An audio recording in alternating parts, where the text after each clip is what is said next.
Irmãos, nós estamos vendo as ações dramáticas de Jesus. Jesus foi um homem que, quando ele veio, a esse mundo, ele utilizou-se dessas ações dramáticas que eram nada mais, nada menos do que algumas coisas que Jesus executou durante os seus milagres, durante as suas intervenções, para chamar a atenção, para que aquilo ficasse marcado no coração das pessoas e, acima de tudo, para aquilo comunicar uma verdade, principalmente com respeito à sua pessoa.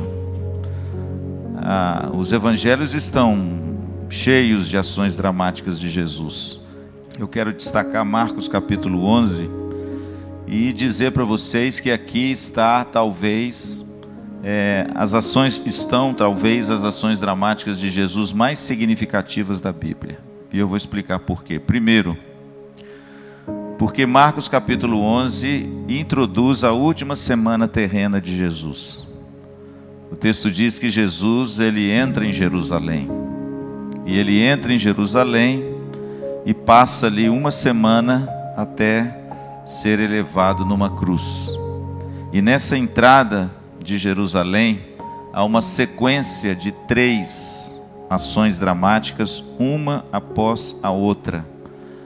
Jesus ali, ele arma um palco, ele faz um teatro. Inclusive, uma das ações dramáticas que está narrada em Marcos 11 e também está narrada em Mateus 21, em Lucas 19, em João 12, é uma das imagens, que nós colocamos aqui na nossa arte. É quando Jesus faz um azorrague de corda, vocês estão vendo ali, E ele então expulsa os cambistas, derruba as mesas, joga o dinheiro no chão. E a sequência disso aí é muito bonito, porque é a hora culminante do ministério terreno de Jesus. Estava se cumprindo o plano eterno do Pai com respeito ao seu Filho. Sua última semana de vida foi inaugurada com Jesus entrando na cidade de Jerusalém. E quando Jesus entra na cidade de Jerusalém, vou ler o texto, nós então nos deparamos com 3 gestos dramáticos em sequência. E vocês vão ver que são autoexplicativos e que um complementa o outro. E que todos os 3 apontam para a pessoa bendita de Jesus. Pastor, que gestos dramáticos são estes? O primeiro deles é a entrada triunfal de Jesus em Jerusalém. Vamos ler? Capítulo 11, versículo de número 1 ao versículo de número 11. Diz assim o texto: Quando se aproximavam de Jerusalém, de Betfagé e Betânia, junto ao Monte das Oliveiras, enviou Jesus 2 dos seus discípulos e disse-lhes: Ide à aldeia que aí está diante de vós, e logo ao entrar achareis preso um jumentinho, o qual ainda ninguém montou. Desprendei-o e trazei-o. Se alguém vos perguntar por que fazer isso, respondei: o Senhor precisa dele, e logo o mandará de volta aqui. Então foram e acharam o jumentinho preso junto ao portão, do lado de fora da rua, e o desprenderam. Alguns dos que ali estavam reclamaram: que fazeis soltando o jumentinho? Eles, porém, responderam conforme as instruções de Jesus, então os deixaram ir. Levaram o jumentinho e sobre o qual puseram as suas vestes, e Jesus o montou. E muitos estendiam as suas vestes no caminho e outros ramos que haviam cortado nos campos. Tanto os que iam adiante dele como os que vinham depois clamavam: Hosana, bendito o que vem em nome do Senhor. Bendito o reino que vem, o reino de Davi, nosso pai. Hosana nas maiores alturas. E quando entrou em Jerusalém, no templo, tendo observado tudo como fosse já tarde, saiu para Betânia com os 12. Eis o primeiro gesto dramático de Jesus a uma cena montada. Jesus, ele já tinha tudo arquitetado na sua mente, na sua consciência. Jesus envia os seus discípulos, 2 deles, eles vão com uma ordem para achar um jumentinho que estava amarrado. E quando eles chegam e desamarram o jumentinho e os donos perguntaram por quê, eles dizem: olha, o mestre precisa dele. E a Bíblia diz que eles então, de bom grado, deixaram o jumentinho ir. O texto diz que as pessoas colocaram as suas vestes sobre o jumento como uma sela. Jesus então se assenta nele. E aí, quando Jesus então entra na cidade de Jerusalém, ele entra montado num jumentinho. O texto diz que as pessoas colocaram as suas vestes à frente dele também, para onde ele ia passando, e eles cortaram ramos de árvores, de palmeiras. E o texto diz que tanto a multidão adiante quanto a multidão atrás iam abanando, iam mostrando esses ramos e iam gritando: Hosana, verso 9, bendito o que vem em nome do Senhor. Bendito o reino, verso 10, de Davi, nosso pai. Hosana nas maiores alturas. Veja, querido, que Jesus arma a cena que está da forma completa lá em Zacarias capítulo 9, versículo 9. O texto, irmãos, é exatamente o que aconteceu aqui. Para você não precisar de ir lá no profeta, veja a profecia de Zacarias. Alegra-te muito, ó filha de Sião, exulta, ó filha de Jerusalém. Eis aí vem o teu rei, justo e salvador, humilde, montado em jumento, num jumentinho, cria de jumenta. Veja, querido, que Jesus ele arma a cena da sua entrada em Jerusalém exatamente da maneira pela qual o profeta Zacarias, muitos anos atrás, profetizou a respeito dele. E aqui tem alguns detalhes que eu quero chamar a sua atenção. Primeiro, Jesus claramente se apresenta como o Messias, mas um Messias diferente.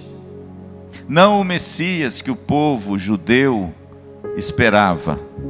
Não o Messias político que chega montado num cavalo, num corcel maravilhoso. Não o Messias que tem ao seu lado um exército poderoso com espadas. Não o Messias que de repente ele é celebrado pelos seus grandes feitos e promove um certo temor, porque ele é um Messias forte, poderoso, tem um grande exército. Veja que esse Messias, ele não traz uma espada, ele não proclama uma guerra. Jesus, ele encarna essa messianidade do Velho Testamento de uma forma diferente. O judeu esperava um Messias político. O judeu esperava um Messias que chegaria em Jerusalém, entraria pelos seus portões, expulsaria os romanos e instauraria novamente a teocracia em Israel. Mas veja que Jesus, irmãos, contrapõe a essa ideia equivocada, porque lá em Zacarias 9 e também em Isaías, o texto fala que o Messias, ele seria um Messias diferente. E essa diferença no texto é muito bonita, porque o profeta Zacarias, ele já dizia: olha, vem aí o teu rei. A entrada de Jerusalém é a entrada de um rei, na cidade do rei, a cidade de Davi. Só que esse rei, irmãos, é um rei cuja natureza é diferente. Ele não é um Messias que promove a guerra, pelo contrário, ele é um Messias que promove a paz. Ele oferece a paz. E por incrível que pareça, não sei se vocês sabem, o símbolo dessa paz que esse Messias veio trazer, prefigurando nesse gesto dramático a cidade de Jerusalém, é o jumentinho. Por incrível que pareça, a figura de um rei montado num jumentinho é a figura daquele que veio oferecer a paz. Veja que Jesus não escolhe um cavalo, não escolhe um animal de porte, mas Jesus segue exatamente o que a profecia de Zacarias prefigura. Ele quer mostrar que realmente ele é o Messias. A entrada de Jesus é pública. Agora é hora deles entenderem que ele é o Messias. Ele escondeu isso durante 3 anos. Ele não quis publicidade durante 3 anos, mas agora não. Agora ele entra de forma pública. Agora os olhares estão voltados para ele. Agora o povo e a multidão o cerca de todos os lados. E ele faz questão desse gesto dramático para provar que ele é o Messias. Mas a natureza do Messias é diferente. Ele veio trazer a paz. Ele não veio trazer a guerra. Ele não é um Messias político que entrou em Jerusalém para expulsar os romanos. Ele é um Messias de Deus que quer entrar no seu coração para expulsar o pecado. Ele não é aquele que através da força do braço, ele retira as pessoas de Jerusalém. Ele é um Messias que ao subir numa cruz, ele vai atrair as pessoas para Jerusalém e para si mesmo.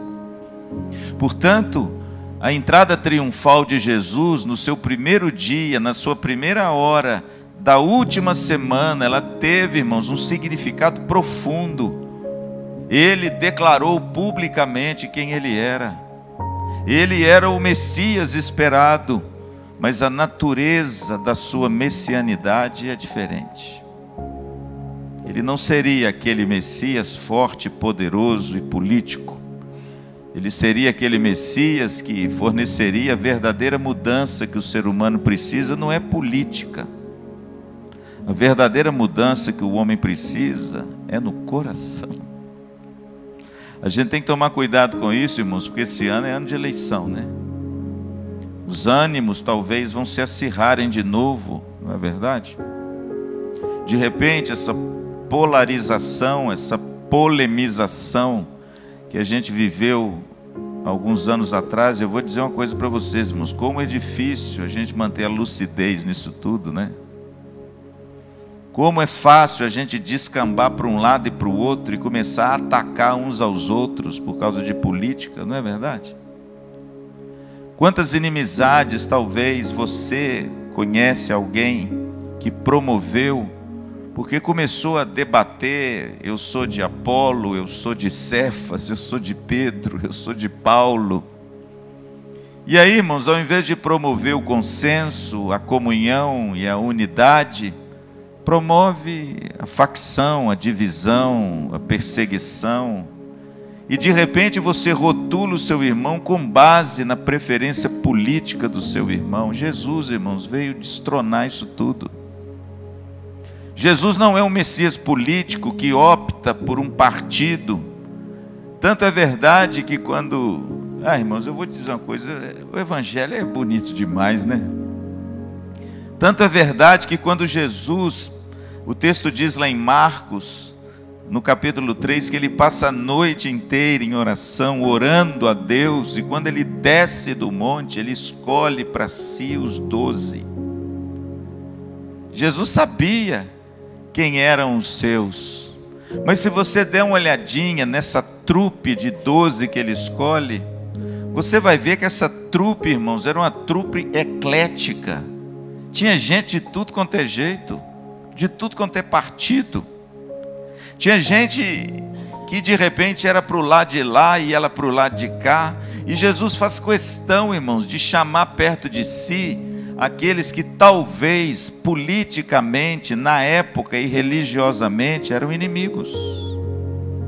Pastor, Jesus fez isso porque ele escolheu errado? Não, irmãos. Jesus fez isso porque desde o início a intenção dele é unir as pessoas e não dividi-las. Jesus não veio para produzir partidarismos e promover discórdias políticas. Ele veio para unir os corações em torno de um ideal muito maior do que um ideal de um homem ou um ideal político. Ele veio unir os homens em torno da sua cruz e da sua ressurreição. e imprimir no meu e no seu coração não um partido A e B, mas o reino de Deus. Veja, querido, que a entrada triunfal de Jesus em Jerusalém, ele se apresenta como o Messias. Esse é o significado desse gesto dramático. Publicamente o Messias chegou, mas ele não veio com um exército, com espadas e promovendo a guerra. Ele veio montado num jumentinho que é o símbolo da paz, porque ele é o próprio príncipe da paz. E ele entra em Jerusalém de forma humilde, o rei humilde. Que coisa linda, né? Ele é o Senhor de toda a terra, mas veja que Jesus, ele entra em Jerusalém como um grande ofício que ele é, o rei. Mas ele não é um rei que exerce o domínio como os reis da terra. Ele é um rei que promove a salvação aos corações que nele crê. Então, irmãos, o primeiro gesto dramático de Jesus foi a entrada triunfal em Jerusalém. O rei chegou. Ele não veio promover a guerra, ele veio promover a paz. Tanto é verdade que as pessoas se decepcionaram com ele. Não se esqueça de que a mesma multidão que quando Jesus entra em Jerusalém, eles disseram: Hosana, bendito aquele que vem em nome do Senhor, foram as mesmas que naquela sexta fatídica gritou: crucifica-o, crucifica-o. Pastor, por que eles mudaram de ideia tão rápido? Porque não é que eles mudaram de ideia, é que a ideia deles a respeito do Messias era equivocada. Havia uma expectativa de que Jesus seria esse tipo de Messias, mas quando ele entra em Jerusalém, nada acontece. Não há um levante, não há uma briga, uma guerra.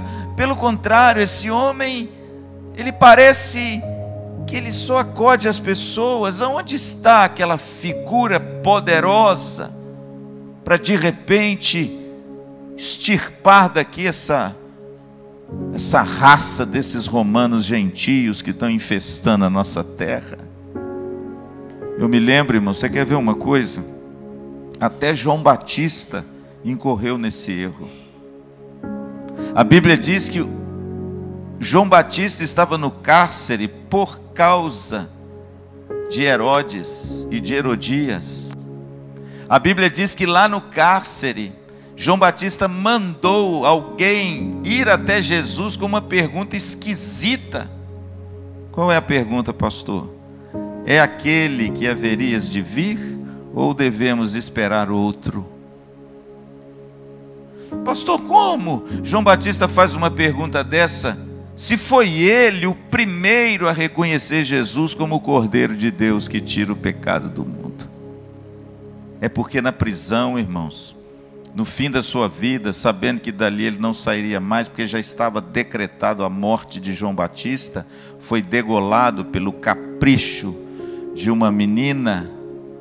O interessante é que João Batista olhou para Jesus, olha para o ministério de Jesus, e a messianidade de Jesus não bate com aquilo que o judeu esperava. E quando eles chegam perto de Jesus e perguntam: olha, João está perguntando se tu és aquele que nós esperávamos. Jesus manda uma resposta maravilhosa. Ao invés de Jesus falar assim: não, eu sou ele mesmo. Jesus às vezes é enigmático, né? Às vezes ele responde de uma forma assim, para nós, tão misteriosa.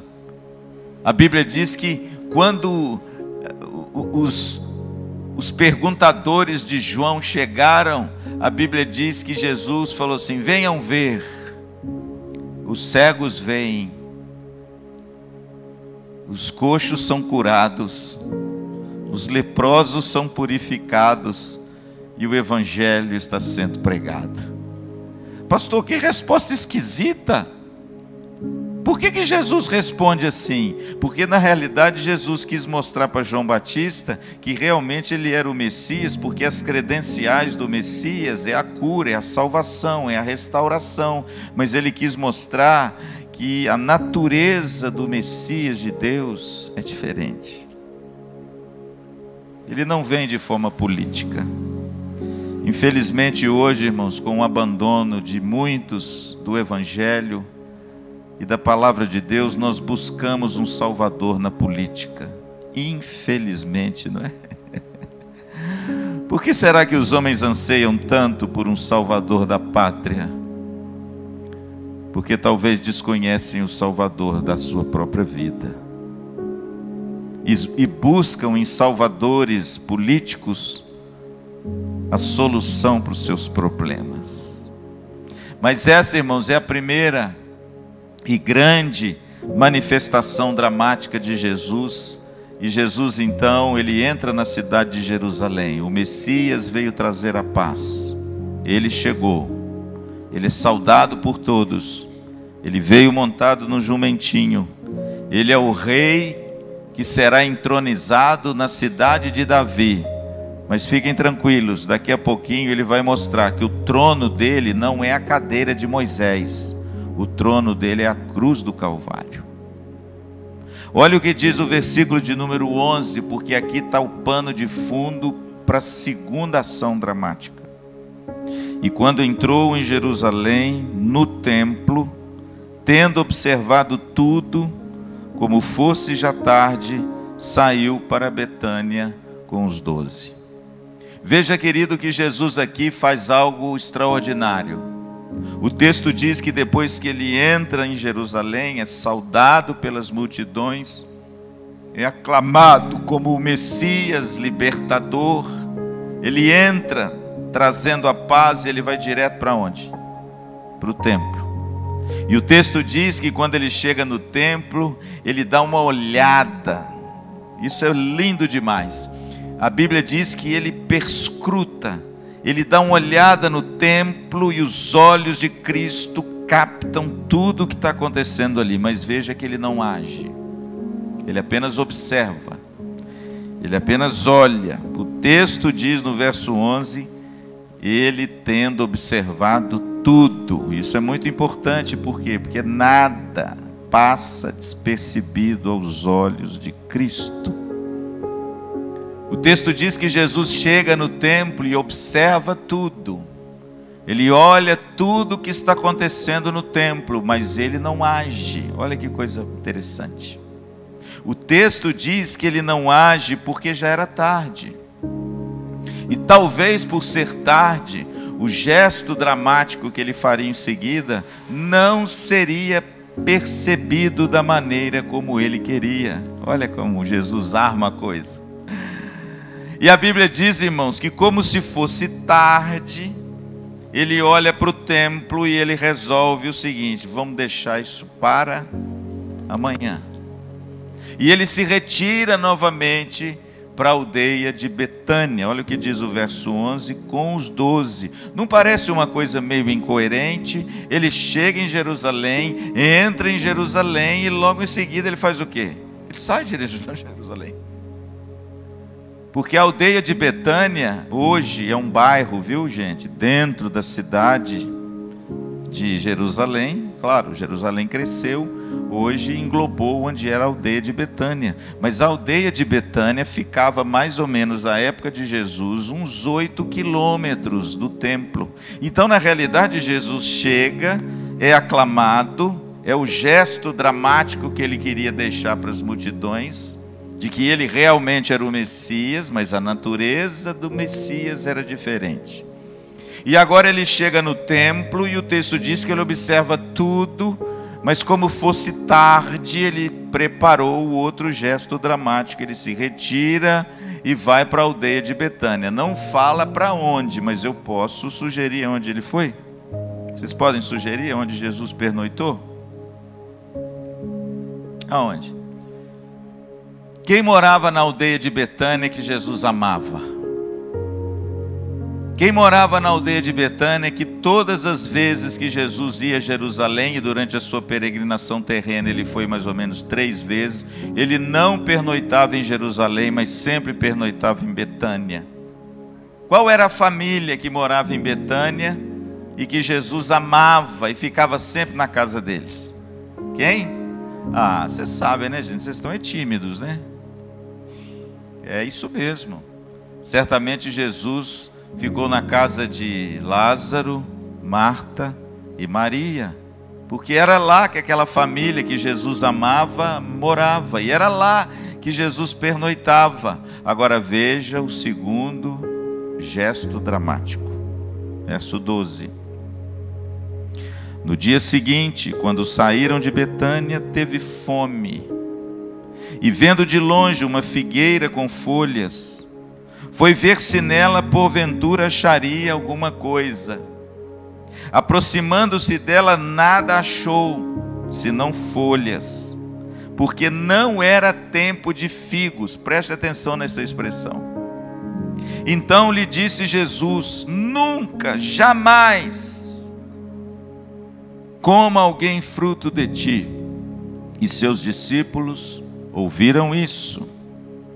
Versículo 20, vamos pular o terceiro gesto dramático e vamos para a conclusão do segundo.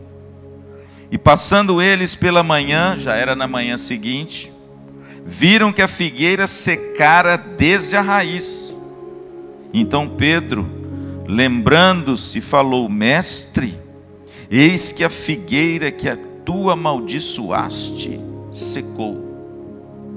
Veja, querido, que aqui está o segundo gesto, a segunda ação dramática de Jesus, intencional. Por quê? Porque ela é uma ação dramática que emoldura uma terceira ação dramática que está ligada a essa segunda. É por isso que a purificação do templo, nós vamos ver o verso 15 a 19, está emoldurada com a maldição da figueira. O texto diz que pela manhã Jesus sai da aldeia. E a Bíblia diz que ele entra de novo na cidade de Jerusalém. Agora ele não é mais aclamado. Por quê? Porque o gesto dramático ele já fez. Ele já armou tudo. A mensagem já foi dita. Agora ele entra de novo em Jerusalém. Mas o texto diz que no caminho ele avista o quê? Uma figueira. Isso é muito comum em Israel até o dia de hoje. E eu vou dizer uma coisa: figo em Israel é diferente do nosso figo, viu, gente? Figo brasileiro é aquela pico-ruxa, que trocinho desse tamanho, não é? Vai comer um figo lá em Israel para você ver. É o tamanho de uma manga. A figueira em Israel, irmãos, é cada figo coisa linda, viu? Quem gosta de figo tem que comer figo lá em Israel. Porque o figo de lá é maravilhoso. É gostoso, é saboroso, é docinho. A figueira, irmãos, acima de tudo, é um símbolo de quê? Da nação de Israel. Está lá no Velho Testamento, o profeta Isaías falou sobre ela, o profeta Jeremias falou sobre ela, os salmos falam sobre ela. A figueira representava a nação de Israel e a religião judaica, a religião de Israel. Então veja, querido, que Jesus, quando se ausenta de Jerusalém para voltar pela manhã, ele arma o palco para o segundo gesto dramático. O texto diz que ele avista uma figueira. Preste atenção nisso. O texto aí diz que a figueira estava cheia de quê? De folhas. Mas há uma coisa interessante nessa figueira. O texto diz, o evangelista diz, que não era tempo de figo. Ela tinha folhas, mas ela não tinha figos. E se você der uma olhadinha lá na agronomia do pé de figo em Israel, é interessante porque há um momento onde a folha coabita juntamente com o fruto.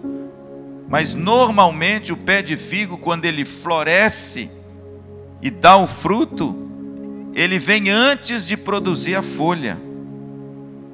Quando a folha vem, é porque os frutos já não existem mais. É por isso que a expressão aqui está dizendo assim: não era tempo de figo. E de repente, irmãos, Jesus arma o gesto dramático. Veja bem, ele avista uma figueira cheia de folhas, e o texto diz que ele teve fome, ele estava com fome. E o texto diz, irmãos, olha que coisa bonita, vendo de longe uma figueira com folhas, preste atenção que essa figueira chamou a atenção de Jesus. Era uma figueira vistosa, era uma figueira bonita. Ele poderia sim encontrar ainda fruto nela. Ele ainda poderia encontrar um ou outro nela, porque se ela estava cheia de folhas, talvez já havia passado a época dos frutos, mas ele talvez poderia achar algum fruto. Ela estava linda, cheia de folhas. A Bíblia diz que Jesus se aproximou. Verso 13. Aproximou-se dela e nada achou senão folhas. E o texto diz aqui que não era tempo de figo. Aí, irmãos, Jesus faz um negócio que a gente não entende bem. Jesus diz para a figueira: nunca, jamais coma alguém fruto de ti. E os teus discípulos ouviram isso.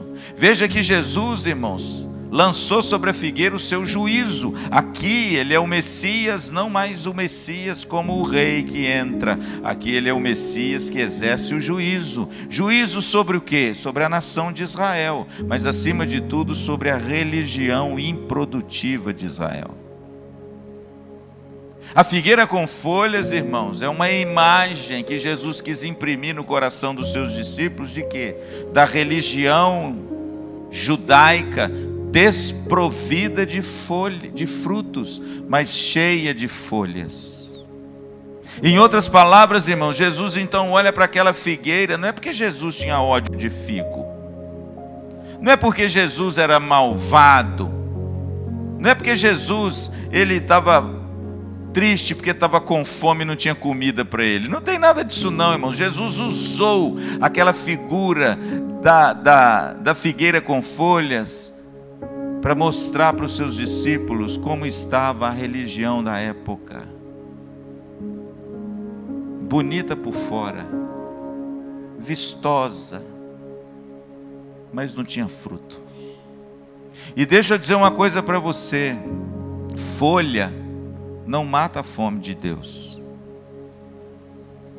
O que mata a fome de Deus são os frutos. E Jesus então, ele amaldiçoa a figueira. Ele olha para aquela figueira, a gente imagina Jesus com raiva, né? Eu não imagino isso não. Eu acho que Jesus fez de uma forma tão singela, seus discípulos até assustaram. Ele falou assim: olha, nunca ninguém mais coma fruto de ti. E de repente ele continuou. O texto diz, irmãos, que lá em Jerusalém ele faz um terceiro gesto dramático, que daqui a pouco eu aponto para vocês. Mas aí quando chegou no final do dia, olha o que diz o verso 20. E passando eles pela manhã, porque voltaram para Betânia, no dia seguinte ele volta para Jerusalém. Passando eles pela manhã, viram que a figueira secara desde a raiz. Então Pedro, lembrando-se, falou: mestre, eis que a figueira que amaldiçoaste secou. O texto de Mateus diz que ela secou até a raiz. Sabe o que significa isso? Não tem mais solução. Pastor, o que esse gesto dramático quis imprimir no coração dos seus discípulos e imprimir no nosso coração? Você já matou o que é.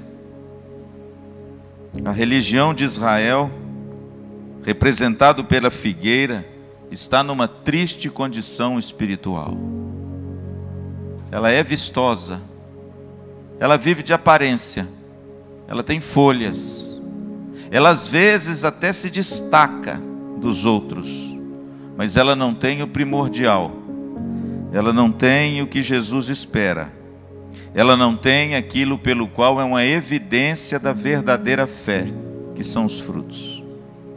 É uma religião infrutífera, é uma religião improdutiva, é uma religião que tem aparência, mas não tem vida, tem tradição, mas não tem verdade, tem forma, mas não tem conteúdo.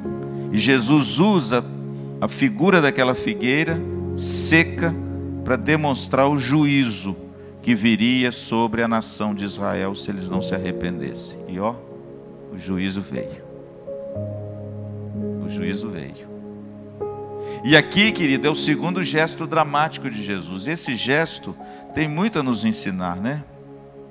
Muito. Nós também devemos tomar muito cuidado para a gente não viver uma religião de aparência. Nós também temos que ter muito cuidado para a gente não viver uma religião externa, às vezes muito bonita, mas que não mata a fome de Deus.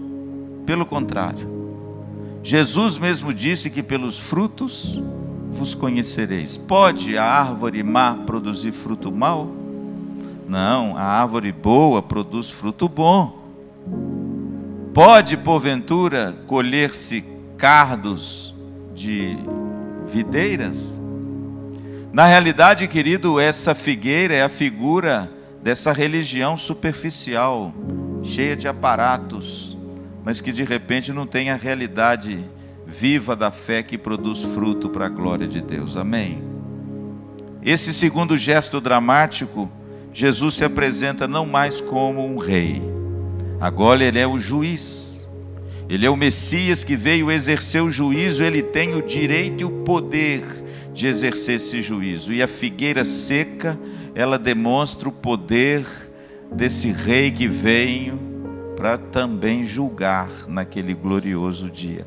O interessante é que no ano 70 depois de Cristo, se você pesquisar na história, se você entrar aí no São Google e pesquisar lá 70 depois de Cristo, você vai ver que foi o ano que os romanos definitivamente entraram em Jerusalém, fizeram uma chacina de todos os judeus e destruíram e queimaram completamente o templo.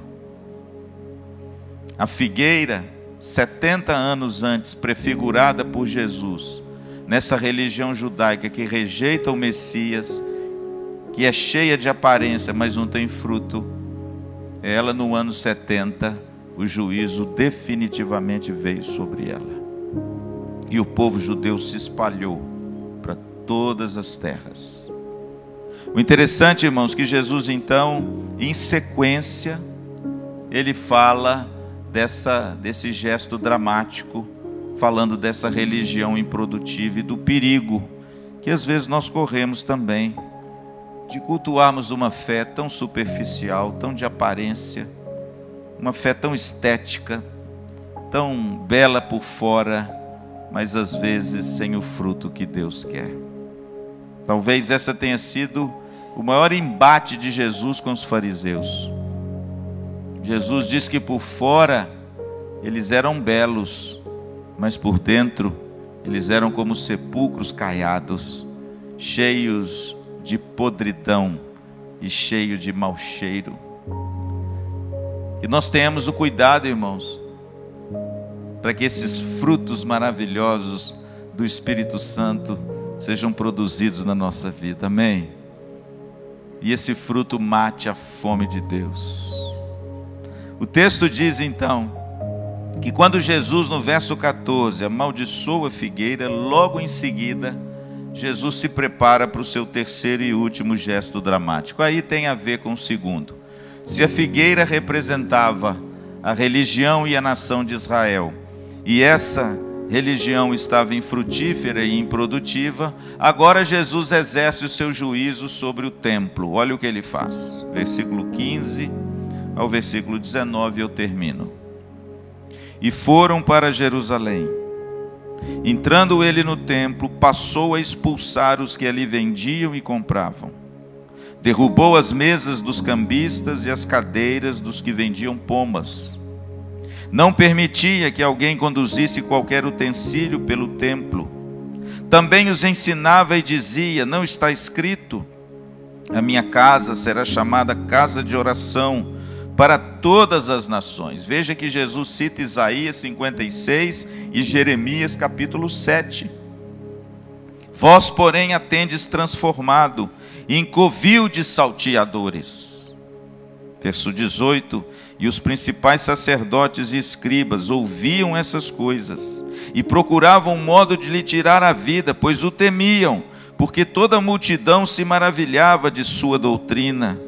Em vindo à tarde, saíram da cidade. Veja, queridos, que Jesus então faz o seu terceiro gesto dramático. O primeiro, quando ele entra. O Messias chegou publicamente. Ele entrou em Jerusalém, mas a natureza do Messias é diferente. Ele veio trazer a paz. Ele veio trazer reconciliação. Ele é um Messias que não se assenta na cadeira de Moisés, mas subirá no trono da sua cruz. Ele é um Messias que não vem trazer divisões. Ele quer unir gentios e judeus em torno do seu nome. Jesus então, a Bíblia diz que pela manhã, a sua segunda ação dramática, ele nota a figueira. Figueira, representação de Israel. Mas está cheio de aparatos, não tem a verdadeira fé no coração. E o texto diz que ele exerce o seu juízo sobre essa figueira como uma forma de demonstrar o juízo que será exercido por aqueles que não produzirem os frutos da regeneração e da conversão. Mas agora, queridos, quando Jesus de manhã amaldiçoa a figueira, ele vai para o templo e ele se prepara para a sua terceira e última ação dramática.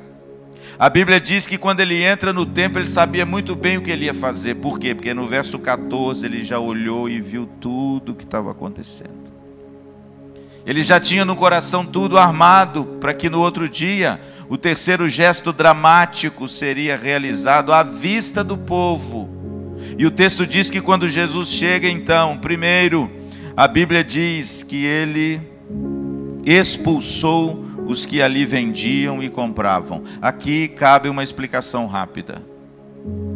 O templo naquele determinado momento da história, com os romanos ali e os judeus ali, se tornou um grande lugar inadequado de comércio.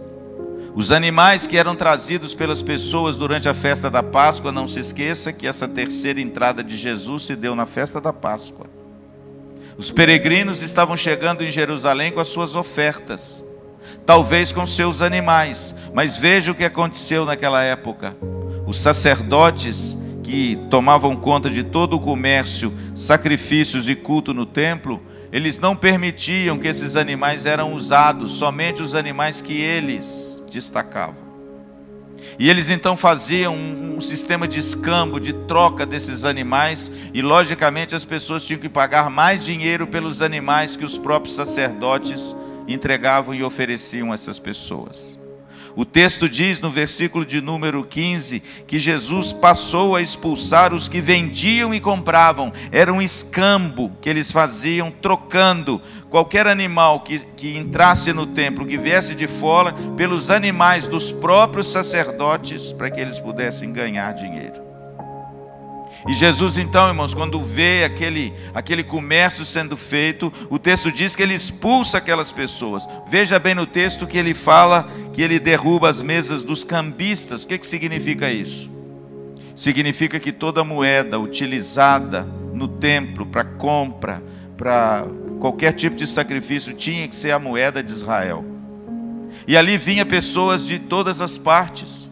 E eles traziam as suas moedas. É igual hoje, você vai viajar para a Argentina, não é o real. Você vai viajar para a França, não é o real. Você vai viajar para os Estados Unidos, não é o real, é outra moeda. Então você imagina, você saía da sua região, ia ao templo de Jerusalém com uma moeda. Como você ia trocar ou comprar qualquer tipo de sacrifício com a sua moeda? Era proibido.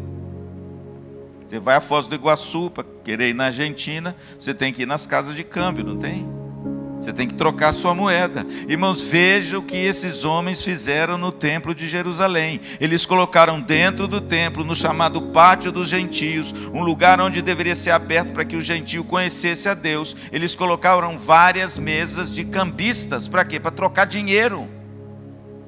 A pessoa chegava com dinheiro de onde ele vinha e os oficiais, os empregados dos sacerdotes pagavam uma alta taxa, eles pagavam uma alta taxa de câmbio para trocar o dinheiro. E sabe o que acontecia, irmãos? Flávio Josefo escreve sobre isso no seu livro História dos Hebreus. Os sacerdotes ganhavam muito dinheiro.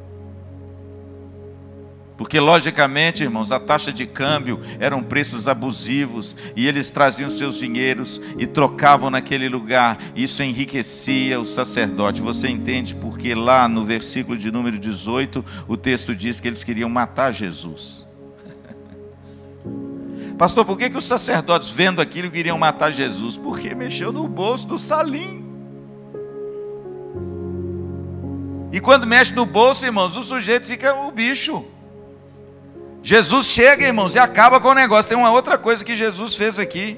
Verso 16, não permitia que alguém conduzisse qualquer utensílio no templo. Sabe o que o templo virou, irmãos? Uma praça de mercado.